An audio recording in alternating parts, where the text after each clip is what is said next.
In section 4.3, we learned how to find the slope of a tangent line to a function at one particular point, or a specific point.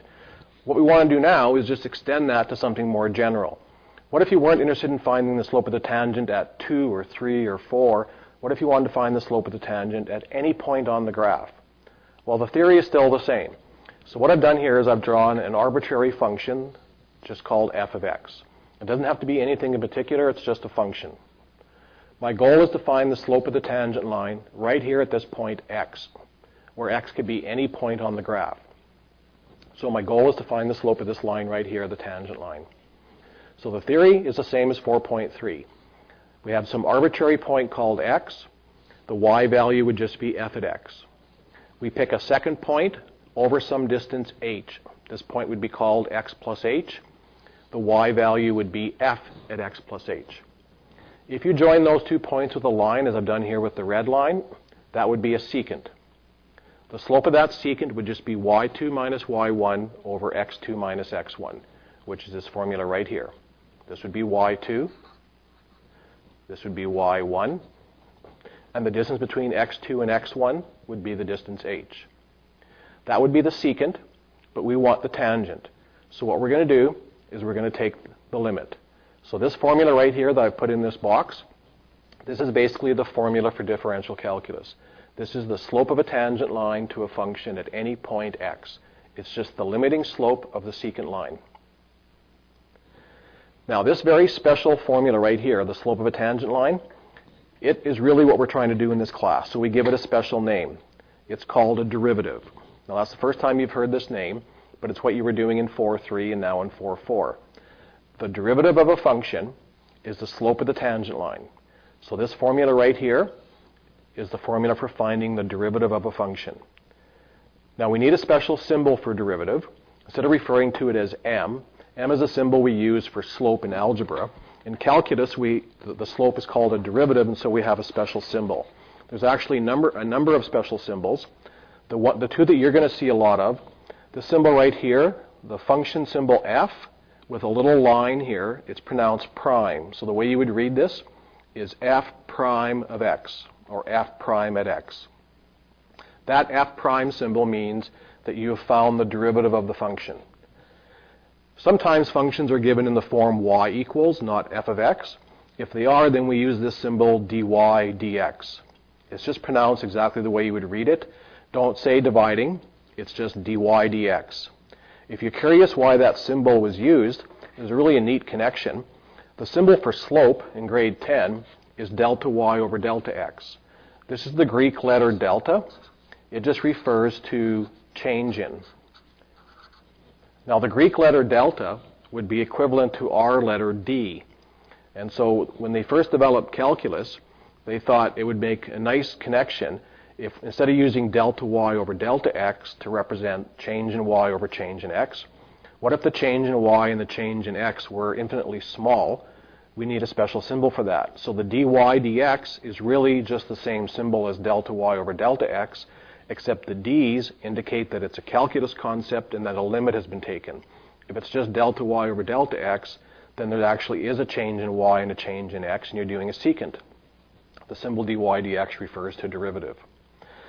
I just want to draw your attention to page 174. On page 174, there's a summary of what we've been talking about, the different symbols for derivatives, what derivative means, that it's a slope of a tangent line. It's well worth your while to have a look at page 174. They talk about some of the other symbols used for derivatives, like capital D of x.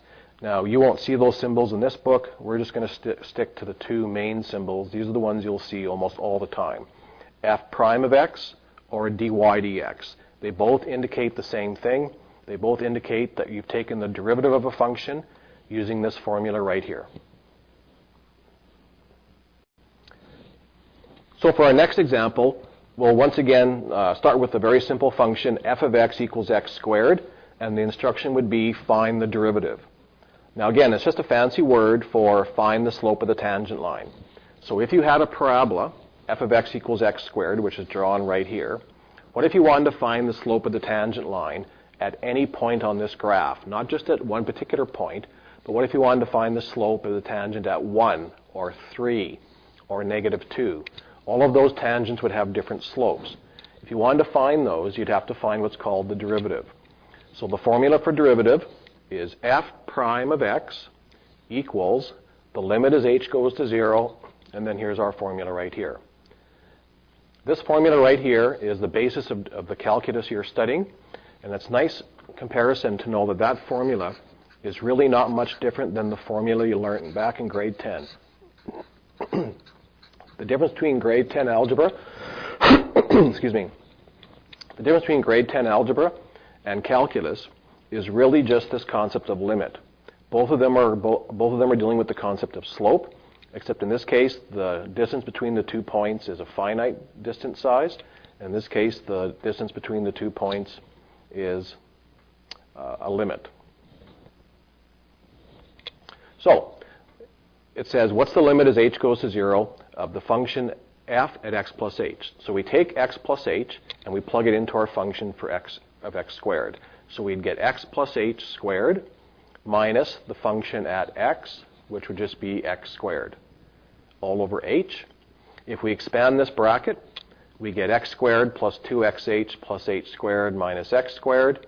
Notice that the x squareds cancel out. We end up with 2xh plus h squared over h.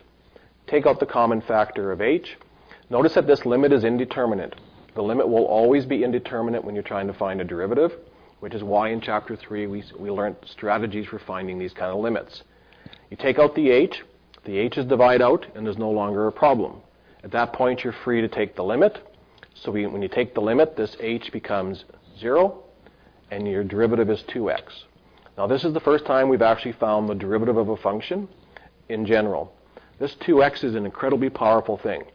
If you wanted to find the slope of this curve at any point, now keep in mind that the slope is changing at every single point on this graph, this derivative will give it to you. So if you wanted to find, for example, the slope at 1, if you wanted to find the slope of this tangent line right here at x equals 1, all you would do is go f prime, the derivative, at 1, plug the 1 into your derivative, and you get 2. With this one simple little formula here, 2x, we can now find the slope of the tangent line to this graph anywhere. If you move up to 3, notice that the slope would get steeper. Well, according to the derivative, the slope at 3 would be 6. If we moved over here to negative 2, the slope would be negative. Plug it into our derivative, it's negative 4. This is what differential calculus is all about. Learning how to find the derivatives of functions so that we can find their slopes at any given point. And again, it's worth saying that the problem with it is that the moment you want to find the slope of a function that's changing, you can't use 2 points. So what we have to do is this creative concept called the limit. So we'll finish off with one more example. This time the function's a little more complicated. What if it was y equals the square root of x plus 2, and we wanted to find the derivative? This time, because it's y equals, the derivative would be indicated by the symbol dy dx. So dy dx would be the limit as h goes to 0. We're always using this formula right here. We're going to start by plugging x plus h into our function. So we're going to replace this x with x plus h. So it would be the square root of x plus h plus 2 minus, and then there'd be f at x. Well, f at x would just be the function itself, which would be the square root of x plus 2 all over h. If you try to take this limit right now by plugging 0 in for h, you would get 0 over 0. This is a limit of indeterminate form. If you want to find the slope of the tangent or the derivative, you have to know how to take this limit. Once again, back to Chapter 3, strategies for finding limits. In this case, the strategy is rationalization. If I multiply the top and bottom by the conjugate, what will happen is the radical signs will disappear from the top. When I multiply this binomial by its conjugate, I'll just get x plus h plus 2 minus bracket x plus 2. On the bottom, I just leave it as h times all of this. Notice what happens in the top. The x's cancel, x subtract x, and the 2's cancel, 2 subtract 2. All we're left with in the numerator is h. That h can be divided out with the h in the bottom, and we're left with 1. So now we have 1 over the rest of this conjugate here. Once you divide the h's out, you've got rid of the problem. You now take the limit. When you take the limit, you no longer have to write the limit statement. So now you would just write dy dx, which indicates that you've found the derivative. And if you let this h go to 0, this would disappear, and you'd end up with just the square root of x plus 2 plus the square root of x plus 2, which is 2 square root x plus 2. So this answer right here, this answer, if you actually drew this graph, this answer would give you the slope of the tangent line to this graph at any value of x. Notice that I didn't draw a picture of this graph. It's not necessary to calculate the derivative. All we had to know was this formula. So without a doubt, this is the most important formula we've learned so far. That's the formula for the derivative of a function.